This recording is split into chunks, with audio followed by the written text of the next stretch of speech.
Hello everyone, welcome back. आज हम वापस जहां से छोड़े वहीं से उसी टॉपिक को स्टार्ट करते हैं। So how APIs work. आज हम लोग डिटेल्स में जानेंगे कैसे एपीआई वर्क करती है। सबसे पहले अपना फेवरेट एग्जांपल चूज करते हैं। कौन? मोनू ने जोमेटो से पिज्जा ऑर्डर किया। सबसे पहले हमारा क्या है? मोनू। मोनू ने जोमेटो से पिज्जा ऑर्डर किया। अब जब ऑर्डर करते समय वो क्या करेगा? चूज करेगा उसको पिज्जा में कौन कौन सी टॉपिंग डालनी है। उसने पनीर लिया, ऑलिव्स लिए, मशरूम्स भी लिया उसने। उसके बाद अपन क्या करते हैं? ऑर्डर करने के बाद सेंड कर देते हैं। सेम चीज एपीआई में होगी। Similarly, when using an API, the client, such as web application or mobile apps, sends a request to API server, while also specifying desires what are actions, information, and data its need. सीधी सी बात है, जो मैंने बोला हिंदी में बता देता हूँ। अपन API जब ये ऑर्डर करते हैं, यानी कि सेंड करते हैं, रिक्वेस्ट करते हैं क्लाइंट के पास, सर्वर के पास, तो अपन ऑल्सो स्पेसिफाई करते हैं कि अपन एपीआई तो मंगा रहे हैं, बट हमको एपीआई में कौन कौन सी इंफॉर्मेशन चाहिए, ये सब भी अपन पहले से बता के करते हैं। मैं बताऊंगा कैसे करते हैं, बस इसकी नेक्स्ट पार्ट्स में ही बताऊंगा।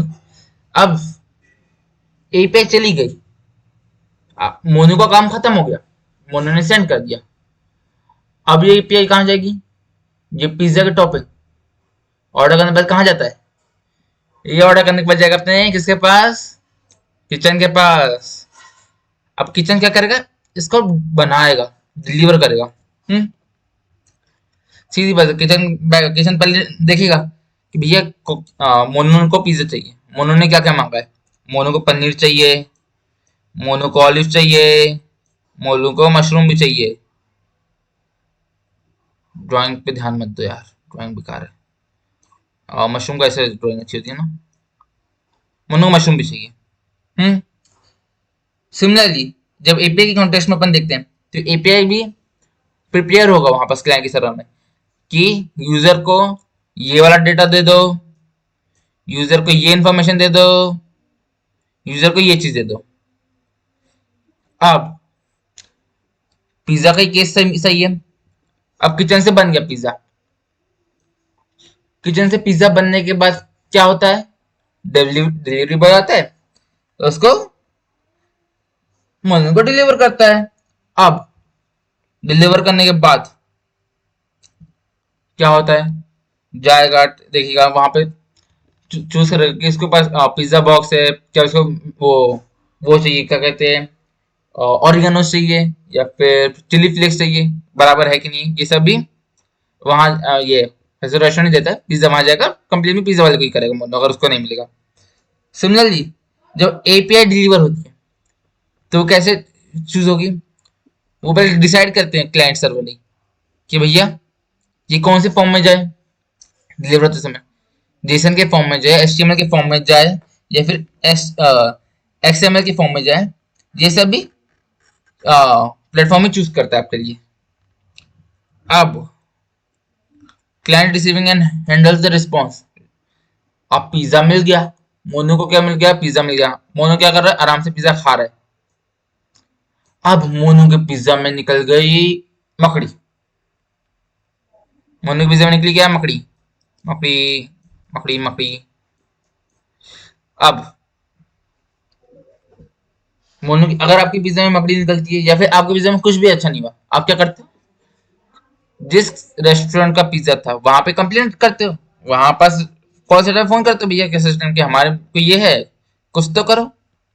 सिमिलरली एपीआई के साथ, अगर आपको एपीआई डिलीवर करते समय कोई एरर आया या फिर कुछ प्रॉब्लम्स आई, तो अपन कैसे हैंडल करते हैं? अपन कोड में एक मैसेज डाल देते हैं एरर का, एरर हैंडलिंग करके। अब एक अच्छी चीज बताता हूँ। मोस्ट ऑफ द टाइम अपन ये चीज कैसे करते हैं? अपन क्या करते हैं, हमेशा कोड में डिफाइन करते हैं कि अगर रिस्पॉन्स, जो रिस्पॉन्स अपना, वो अगर 200 है, तो भैया हमारी एपीआई काम कर रही है। रिस्पॉन्स 400 यानी कि 400 की रेंज में आ रहा है, तो भैया हमारी एपीआई काम नहीं कर रही, हमारे एंड से कोई प्रॉब्लम है, या फिर एपीआई एक्टिव नहीं है, या फिर कुछ ऑथराइजेशन पास नहीं हुई। अगर वो 500 की रेंज में आती है तो क्या होता है, मतलब सर्वर ही ब्रोकन है। मतलब अगर 500 रिस्पॉन्स है, मतलब किचन ही जल चुका है, किचन बर्बाद हो चुका है, समझ लो किचन ही ब्लास्ट हो गया। अब क्या ही पिज्जा खाओगे तुम, समझ लो मेरे को डोमिनोज से मंगाना है, अब जहां जिस डोमिनोज से मैं मंगाता हूँ पिज्जा, उस डोमिनोज में ब्लास्ट हो गया, अब क्या ही पिज्जा मिलेगा मेरे को। सेम चीज अगर 500 आ गए तो मतलब वहां पिज्जा बर्बाद हो चुका है, सर्वर ही टूट चुका है। चलिए अब नेक्स्ट टॉपिक अपन कर लेते हैं। नेक्स्ट टॉपिक अपना आएगा APIs and method. So API methods, देखो एपीआई मेथड को समझाने के लिए पहले एक बता दूं, तुमको ये जानना जरूरी है कि एपीआई वर्क कैसे करती है। मैं भी पहले बता रहा हूँ हम लोग एपीआई कैसे वर्क करती है। सीधी सी बात है, एपीआई क्या करती है, डाटा उठाती है इंटरनेट से और उसके ऊपर हम आगे बिल्ड करते हैं। मैं पहले ही बता चुका हूँ पहले वीडियोस में। सो एपीआई मेथड क्या है, अगर अपन देखें एपीआई की लैंग्वेज में, तो जो एपीआई मेथड होगा वो कहाँ बैठेगा, वो एपीआई लैंग्वेज की वर्ब्स होंगी। जैसे इंग्लिश में वर्ब होती है ना, he is going to school, इसमें गोइंग क्या है, वर्ब है। वैसे एपीआई के मेथड्स में मेथड जो होगा वो एपीआई की लैंग्वेज की वर्ब होगी। सो देखो चार तरह के मेथड होते हैं, गेट, एक सेकेंड कहा गया, get, post, put, delete. Get method क्या करती है, गेट मेथड का काम क्या होता है, तुम अगर गेट मेथड से डाटा बुला रहे हो तो वो क्या करेगा, you can only read it, only read कर सकते हो ना, कोई चेंजेस नहीं, कुछ नहीं।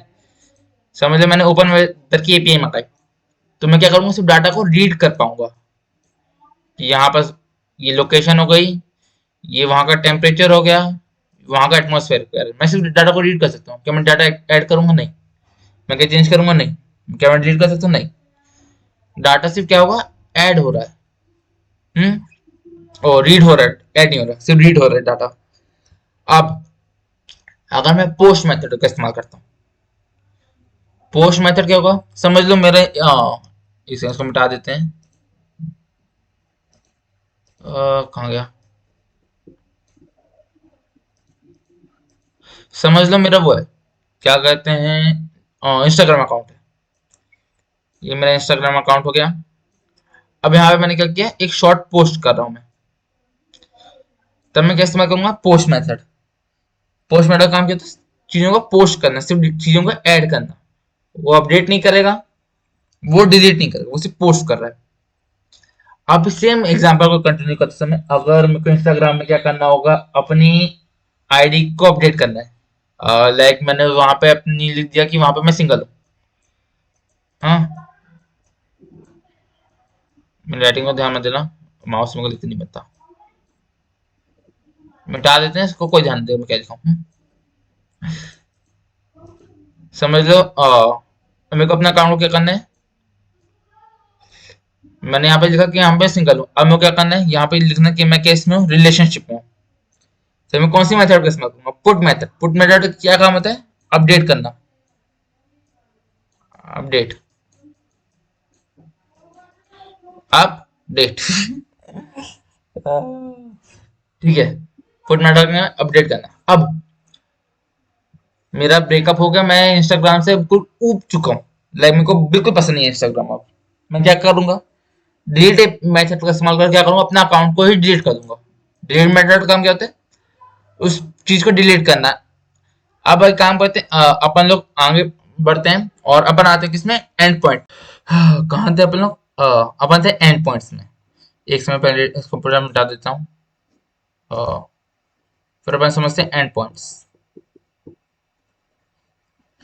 सो अभी तक आपने क्या देखा कि एपीआई के कौन कौन से मेथड है, काम कैसे कर रहे हैं, बट वो काम ही नहीं करेगा जब अपन को मालूम ही नहीं पड़ेगा अगर एपीआई को कि कहाँ से डाटा उठाना। तो मेथड का मतलब ही क्या है भैया, उसको मालूम तो होना चाहिए कि भैया हाँ हमको डेटा उठाना है, यहाँ से हमको गेट से हमको डेटा रीड करना है, कहाँ से रीड करना है ये कैसे मालूम पड़ेगा एपीआई को। तो इसके लिए अपन क्या इस्तेमाल करते हैं, एंड पॉइंट को।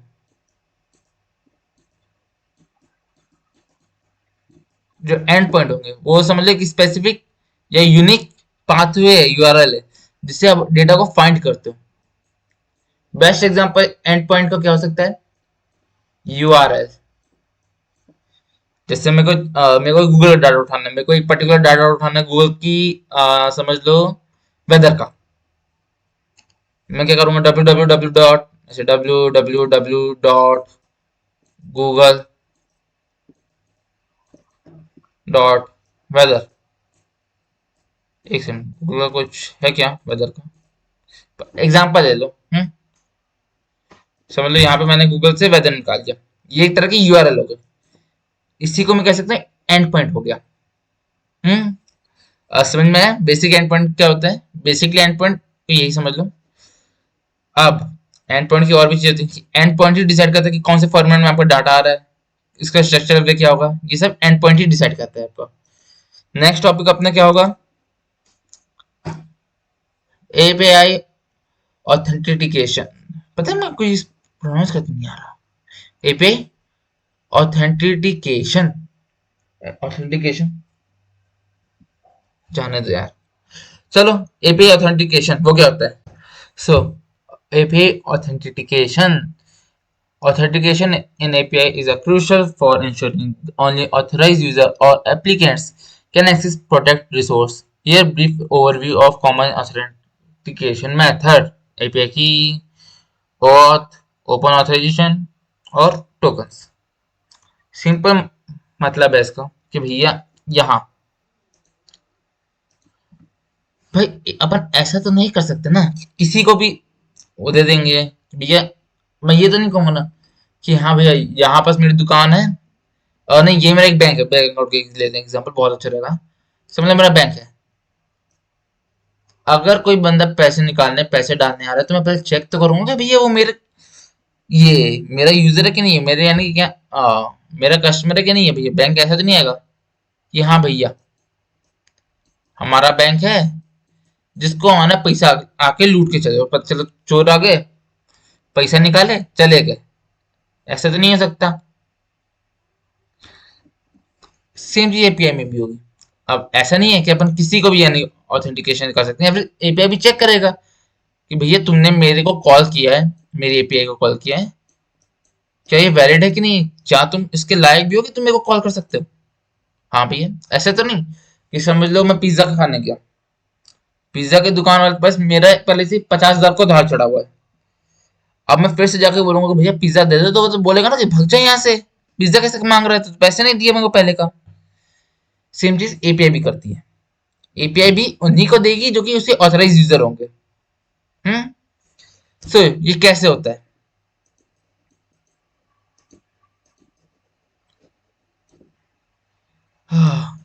इसके भी तीन मेथड है। पहला एपीआई की ओपन ऑथराइजेशन, टोकन्स। एपीआई की समझ लो अगर आप किसी भी प्लेटफॉर्म में जैसे ओपन एआई की मैं मांगा, मेरे को ओपन एआई से वो करना है, चैट जीपीटी को एक्सेस करना है, ओपन एआई के चैट जीपीटी, क्या होगा, मैं ओपन एआई के पास जाऊंगा और उनको बोलूंगा कि भैया अपनी एपीआई दे दो। तो क्या करेगा, पहले मेरे को एक एपीआई की जनरेट करके देगा। उस की को जब मैं पुट करूंगा अपने प्रोग्राम में, तो पहले उसको चेक करेगा कि हाँ भैया अगर ये की वैलिड है, तभी वो हमको एक्सेस दे देगा उसके उसका ओपन ये पूरे इसकी बैक सर्वर का ओपन एआई के।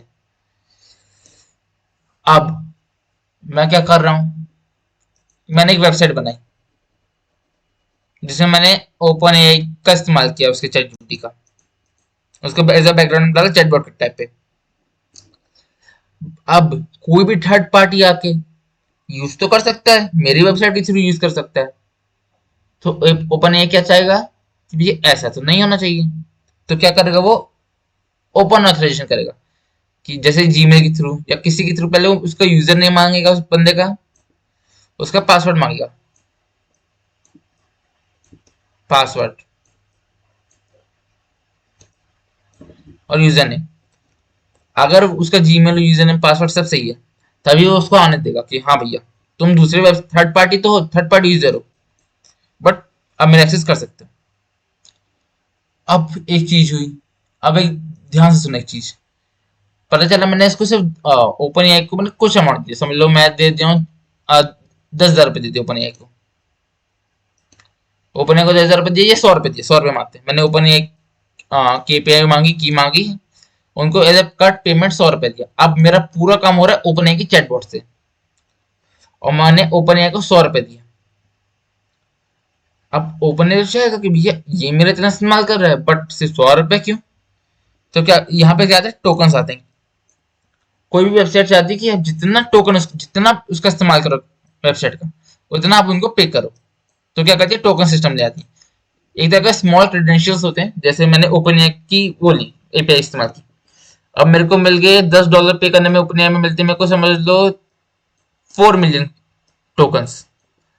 अब मैं जितने बार भी इसका यूज करूंगा, लाइक $10 पे करने में मेरे को मिला 4 मिलियन, 4 मिलियन रह 1 मिलियन, 1 मिलियन मानते 1 मिलियन टोकन्स मिले। अब मैं जितने बार भी ओपन एआई का इस्तेमाल करूंगा, हर बार मेरा set amount of token minus हो जाएंगे। अब सेम अगर मैं इसको पब्लिकली किया तो मेरा हर बार अराउंड एक यूजर ने एक बार रिक्वेस्ट डाली, 4,000 टोकन माइनस हो गए। अब 100 यूजर ने एक बार रिक्वेस्ट डाली, कितना माइनस हुआ, 100 × 4,000, वो होता है अपना 4 लाख। अब ये एक बार का हुआ, मेरे पास सिर्फ 1 मिलियन, सिर्फ 10 लाख मेरे को चाहिए, एक बार में खत्म। फिर 100 लोगों ने डाला, तो मेरे पास कितनी यूज हो गई, 8 लाख टोकन इस्तेमाल हो चुके हैं मेरे, है ना, 8 लाख टोकन इस्तेमाल हो गए। अब अगर अगली बार 100 जन डालेंगे तो काम तो नहीं करेगा, तो मेरे को क्या करना पड़ेगा, हमको फिर $10 खरीदने पड़ेंगे। इससे क्या होगा, ओपन एआई भी पैसा कमा रहा है, मैं भी पैसा कमा रहा हूँ। सेम चीज बाकी वेबसाइट भी करती है कि वो एक तरह के टोकन सिस्टम लगा देंगे, आप जितने बार भी आपकी आंख को यूज कर रहे हो हमारे द्वारा, उतना आप पे करते जाओगे हमको। ठीक है, ये समझ में है। अपन अब नेक्स्ट टॉपिक में चलते हैं, वो है अपना, एक मिनट थोड़ी इरेज कर दे रहे हैं।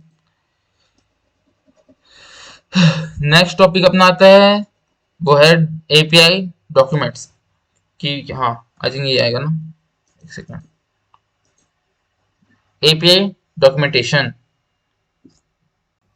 सो एपीआई डॉक्यूमेंटेशन क्या है, मोटा मोटी एपीआई डॉक्यूमेंटेशन के एक तरह की गाइड बुक है, हाँ गाइड बुक कहते हैं, जो कि प्रोवाइड करती है यूजर को कि भैया काम कैसे करना है, किस फॉर्मेट में काम करना है, कि यूजर कुछ भी कभी कुछ ना कर दे। पता चला मैंने पहले रिक्वेस्ट पैरामीटर फेंक दिया, फिर एंड पॉइंट डाल रहा हूँ, फिर ऑथराइजेशन, फिर एरर हैंडलिंग, फिर रिस्पॉन्स फॉर्मेट, ऐसा तो नहीं होगा। अब मानो ना मानो, अगर अपन को कोई भी एपीआई अपनी वो ना दे डॉक्यूमेंटेशन की, काम कैसे करती है, फिर यूजर को एक तरह का फ्रेमवर्क ना दे काम करने के लिए, पहले ये करो ये करो, प्रोग्रामर फ्रस्ट्रेट हो जाएंगे क्योंकि उनको नहीं समझ में आएगा। इसलिए एक तरह का एपीआई डॉक्यूमेंटेशन होता है कि काम कैसे करना है। सबसे पहले क्या चाहते हैं कि भैया गेटिंग स्टार्टेड, अपन क्या कहते हैं कि start by the familiar user with API home page. ये है जैसे मतलब हमको एपीआई ओपन एआई की वो चाहिए, और यहाँ मेरे को ओपन एआई की वो चाहिए, तो अपन क्या करेंगे, सबसे ओपन एआई के प्लेटफॉर्म में जाएंगे, प्ले ग्राउंड रहता है वो, ओपन एआई का क्या होगा, प्ले ग्राउंड होगा, वहां पर अपन जाएंगे सबसे पहले। वहां से क्या होगा, अपन वहां के मैनुअल्स को रीड करेंगे, ओपन एआई के, है ना, ओपन एआई के मैनुअल्स को रीड करेंगे भैया कि कितने टोकन्स मिलेंगे अपने को $10 पे करने में। उसके बाद यूजर क्या है, उसकी लास्ट डेट कब है, ड्यू डेट, और जितने भी फीचर्स अपने को मिलते हैं, सबसे पहले अपन उनको पहले रीड करेंगे अच्छे से थॉरली। क्योंकि बहुत लोग क्या होंगे कि उन्होंने एक बार एपीआई का इस्तेमाल कर लिया, और कुछ लोग क्या करते हैं, ज्यादातर क्या कहते हैं, पे एज यू गेट में जाते हैं, एज यू यूज। तो क्या होता है, कुछ लोग, मैंने जैसे क्लाउड में किया, क्लाउड में बहुत लोग फंस जाते हैं ये सब, कि उन्होंने पहले अच्छा खासा इस्तेमाल कर लिया, अब बिल आता है कितने का, $1,000, $10,000। अब वो कहेंगे तेरा तो प्रॉफिट ही नहीं हुआ। इसलिए पहले कहते हैं आपको हर एक चीज, हिडन फीस सब कुछ और हिडन डिटेल्स सब कुछ अच्छे से थॉरली रीड करनी है। उसके बाद हम किस में आते हैं, ऑथेंटिकेशन में, कि अपने को कितने टोकन्स मिल रहे हैं, अपन एपीआई कीज बनाएंगे। ये सब क्या करेंगे, अपन ऑथेंटिकेशन करेंगे। उसके बाद हम कहाँ आते हैं, अपन आते हैं एंड पॉइंट्स और मेथड्स में। अपन को ये देखना पड़ेगा अपन कौन से मेथड इस्तेमाल करें। अपन गेट इस्तेमाल करेंगे, अपन पोस्ट यहाँ पे इस्तेमाल करना है, अपने प्रोग्राम में अपन को क्या इस्तेमाल करना है। उसके बाद अपन पैरामीटर्स के अपने को क्या कहते हैं, pay attention to any request parameter required by the endpoint parameter. हाँ, समझ लो मैं यूआरएल में अगर बना रहा हूँ, मेरे को पैरामीटर्स ध्यान रखना। जैसे मैं यूआरएल लिख रहा हूँ तो यहाँ पर ये यूआरएल हुआ। फिर मेरे को ये ध्यान रखना मैं कौन सी मेथड इस्तेमाल करूँ। जैसे हमको ये डॉक्यूमेंट देनी है तो यूआरएल के अंदर ही मेरे को मेंशन करनी है ये पैरामीटर, कि मेरे को यहाँ पे नेम मेंशन करना है। फिर यूआरएल, फिर मैं यहाँ पे मेंशन करूंगा कि मेरे को नेम के साथ डेट मेंशन दे दो। ये सब यूआरएल या एंड पॉइंट के अंदर ही लिखना है अपने को, ठीक है। ये पैरामीटर अपने को वहाँ यूआरएल के अंदर पास करने होते हैं। उसके बाद अपन फॉर्मेट में जाएंगे कि भैया तुम हमको रिस्पॉन्स तो दे रहे हो, अपने को कौन से फॉर्मेट में चाहिए। पता तुम इस्तेमाल करो पाइथन, अब तुमको वो दे रहा है जेसन में, ये तो नहीं होगा। तो अपन क्या चाहते हैं कि अपन चाहते हैं कि जो जेसन में रिस्पॉन्स आ रहा है वो पाइथन के रिस्पॉन्स में कन्वर्ट हो जाए। तो अपन को फॉर्मेट रिस्पॉन्स फॉर्मेटिंग में भी ध्यान देना पड़ेगा। फिर अपने को कोई एरर आया तो चला अपने अपन चाहते हैं कि अपने को डिजायर आउटपुट क्या होगा, 200 की रेस में आए, अपने को आ रहा है 400। तो अपन क्या चाहते हैं, एरर हैंडलिंग करते हैं। एरर हैंडलिंग थोड़ा सा एडवांस टॉपिक होगा, आई थिंक कवर अप नहीं होता, बट हाँ आप कॉलेज जाओगे या फिर आप गूगल में सर्च कर लेना, यूट्यूब में सर्च कर लेना what is error handling. Basically क्या कहते हैं, हम चाहते हैं कि जो एरर है वो डिजायर एरर है, क्योंकि कोई भी 10 पेज का एरर तो नहीं पड़ेगा ना, वैसे 10 पेज का एरर आता भी नहीं है, बट हम चाहते हैं कि जो एरर है उसको हम हैंडल कर पाए अपने इसमें प्रोग्राम में, ठीक है। इसको कहते हैं एरर हैंडलिंग। आप यूट्यूब में सर्च करना व्हाट इज एरर हैंडलिंग, समझ में आ जाएगा। फिर अपना आते हैं अपना अगला टॉपिक जो कि है हैंड्स ऑन प्रैक्टिस। तो ये अब अपन को क्या करना है, प्रैक्टिस करने एपीआई के थ्रू निकालने क्वेश्चंस करेंगे। ये अपन कल करते हैं। कल अपन एक सेकंड बता दे रहा हूँ, कल अपन देखते हैं कल अपन क्या क्या सीखेंगे।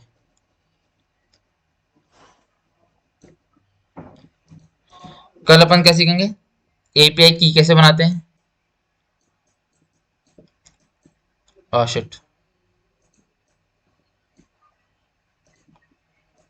एपीआई की कैसे बनाते हैं। उसके बाद प्रोग्राम कैसे लिखते हैं एपीआई का। हाँ, पाइथन में काम करते प्रोग्राम भी करेंगे एपीआई का अपन। एक सेकंड, पाइथन, मेरी स्पेलिंग क्यों मिस्टेक हो रही इतनी। पाइथन में एपीआई का प्रोग्राम भी करेंगे। उसके बाद अपन लोग क्या करना था, हाँ, फिर अपन लोग चैटबॉट्स बनाएंगे। चैटबॉट्स आगे बनाएंगे। कल अपन दो चीज करेंगे, एपीआई की कैसे इस्तेमाल की कैसे जनरेट करते हैं, अपन ये भी देखेंगे। पाइथन में प्रोग्राम्स बना के देखेंगे एपीआई के। और अपन लोग ये भी देखेंगे कि import function, I think cover up तुम लोग को हो चुका होगा। इंपोर्ट फंक्शन नहीं हुआ तो मैं एक ब्रीफ इंटरव्यू भी दे दूंगा कल। इंपोर्ट फंक्शन क्या होता है, कैसे इस्तेमाल होता है, और रिक्वेस्ट क्या, इंपोर्ट फंक्शन का हम क्या कर सकते हैं, कैसे इस्तेमाल कर सकते हैं। हाँ, ये कल के लिए छोड़ते हैं। चलो, थैंक यू, शब्बा खैर, बाय बाय।